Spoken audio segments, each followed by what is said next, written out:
Hello class, welcome to your digital teacher. Today we're going to be discussing the essential question, how can I identify a terminating or repeating decimal? To do this, we are going to take a look at these notes. Now we have a story problem. We're going to come back to it in just a second, but I want to look at these notes right here. Before we can decide if a decimal is terminating or repeating, we want to take a look at how to convert from a fraction to a decimal. Okay, because we need our answers to be in decimal form so that we can tell what that decimal is doing. Alright, so let's fill in these notes. To convert a fraction to a decimal, we are going to divide. Okay, if you look at this fraction right here, this bar literally means to divide. So that's what we're going to do. We're going to divide the numerator, or the top number, by the denominator, or the bottom number. For those of you using a calculator, it's really easy to remember that we divide from top to bottom. Let's try an example. Let's say I had the fraction 4 over 5. Okay? Remember, this line right here means divide. So we're going to take 4 divided by 5. So I have my calculator, and I'm going to type 4 divided by 5. And I get an answer. That answer is now in decimal form. 4/5 is equal to 0.8. Now, just a hint, good note-taking strategy says if I'm writing it down, you should too. Alright, so now that we know how to get our fractions into decimal form, let's talk about the two types of decimals that we're going to be coming across. Okay, the first one is a decimal that ends or terminates. And, surprise, surprise, that is called a terminating decimal.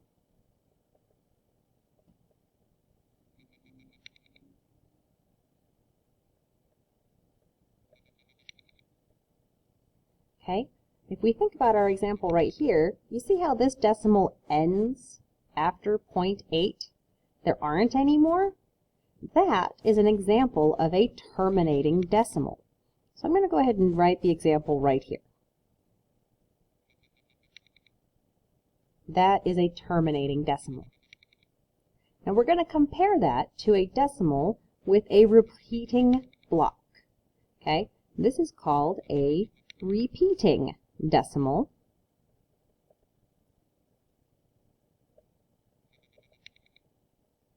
Okay, for an example, let's take a fraction that is very similar to all of us. Let's take the fraction 1/3. If I were to put this in my calculator and divide so that it's in decimal form, let's do that together. Remember, we divide from top to bottom. 1 divided by 3 is. You see how the 3's keep going on forever? This is a repeating decimal. Repeating decimals can have the same number that repeats, like this, or it would be okay if we had a repeating pattern. Such as if I had 0.8383 and it just kept going. Even though there are two numbers here, the fact that it is a repeating pattern means that this is a repeating decimal. Okay, so what we're going to do is, now that you know how to convert these fractions, we are going to look at these examples right here. We have 6 of them.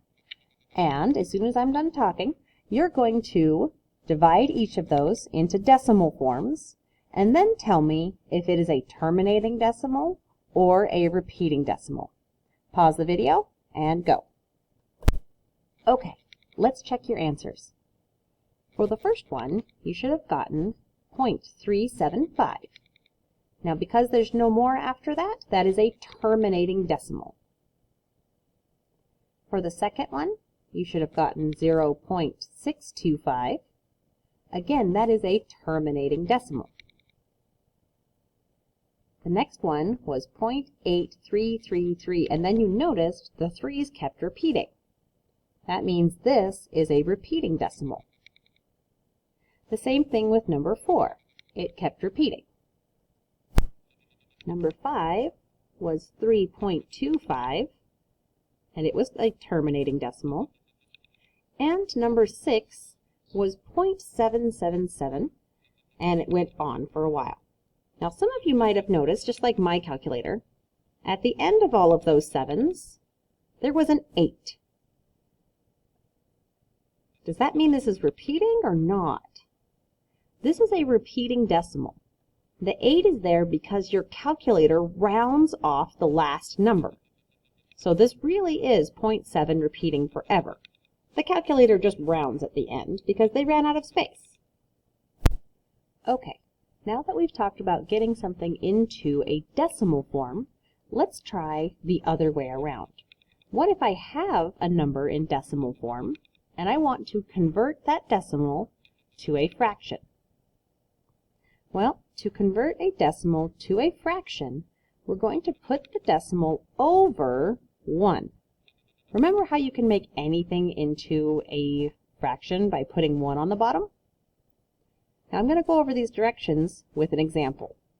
So, if I follow the first step, I put this problem over 1. Now what I'm going to do is I'm going to multiply the numerator and the denominator by 10 until there is no longer a decimal in the numerator. Then simplify or reduce your fraction. Okay, so let's see what that looks like. On number 7, I have 0.35 over 1. If I multiply the top and the bottom by 10, I'm going to end up with 3.5 over 10. Uh-oh, I'm not done yet because I still have a decimal in the top. So I'm going to do it again. I'm going to multiply by 10 on both of those, and that time I get 35 over 100. Now, I no longer have decimals in the numerator. All I need to do left is I need to simplify my fraction. 35 over 100 is true. However, I know that I can reduce this by dividing 5 into both of those. 35 divided by 5 is 7, and 100 divided by 5 is 20. Final answer. All right, I want you to go ahead and try number 8 and 9 on your own, and then we'll check your answers. Go. Okay, let's take a look at how you did. For this one, I did end up multiplying by 10 twice, until I finally got 275 over 1,000. Then I could reduce my fraction and get 11 over 40. For the second one, when I put my fraction, I multiplied it by 10, I did it again, and I got 812 over 100. Then I was able to simplify my answer to 203 over 25. Now some of you want to make this a mixed number, and that's okay with me. But if you kept it as a fraction, this is what you'd get. Okay, the last thing we're going to discuss today is what do I do if I have a repeating decimal that I want to turn into a fraction. This can be a little bit more tricky because it never ends. So we couldn't use the strategy that we were using before. So here's what we're going to do. And I'm going to use this example right here while I go through the words and the explanation together. So what we're going to do is we're going to say that x is equal to this decimal. Okay? X is equal to the decimal we're working with. Next, we need to find out how many digits are recurring. Meaning, when I have 8888, the only thing that's repeating or recurring is the 8. So there's one digit recurring. But if you look at number 11, you see how there's a 0303 pattern? This means there are 2 digits that are recurring. Alright, so the next thing I need to do is multiply both sides of the equation times 10 to the however many n's there are. Alright, now that sounds confusing. So let's break it down. If I have 1 repeating decimal, okay, I'm just going to write right here, 1 repeating, we're going to end up multiplying by 10. If I were to have 2 repeating decimals, then I'm going to multiply by 100. And if I have 3 repeating decimals, I'm going to multiply by 1,000. Can you see the pattern we're doing here? 1 repeating means multiply by 10, 2 repeating by 100, 3 repeating by 1,000. That's what this means. So I'm going to draw just a little arrow so that I remember we're going to have our equation that we set up that says x is equal to this guy. And what we're going to do is we're going to multiply both sides. Since I only have 1 repeating decimal, I'm going to multiply this side by 10, and I'm going to multiply this side by 10. Trust me, this is going to end up into a fraction answer, I promise. So, let's use my calculator to help me out. Well, I know that 10 times x is just 10x, right? When they're together like that, that means multiplication. Let's take 0.8 repeating and multiply it by 10. Okay, now in your calculator, just type in a lot of 0.8s. 0.88888 times 10 equals. There we go. 8.88. And we're repeating still. Okay, so we have this equation. And what we're going to do is we're going to subtract the 2 equations. So we have this equation right here, and this equation right here, and we're going to subtract the 2. Okay, so I'm going to rewrite over here just so I don't get confused. I have 10 x's, and that equals 8 point, the 8's repeating. And I need to subtract this equation. X equals 0.88 repeating. Now watch what happens when I subtract. If I have 10 x's and I minus 1x, yes, there's one of these x's here. It's kind of like a hidden number.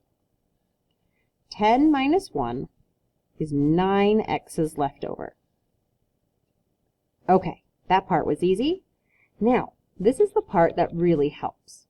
When I subtract 8 point, then the repeating decimals, minus 0 point repeating decimals, these repeating decimals are going to subtract away.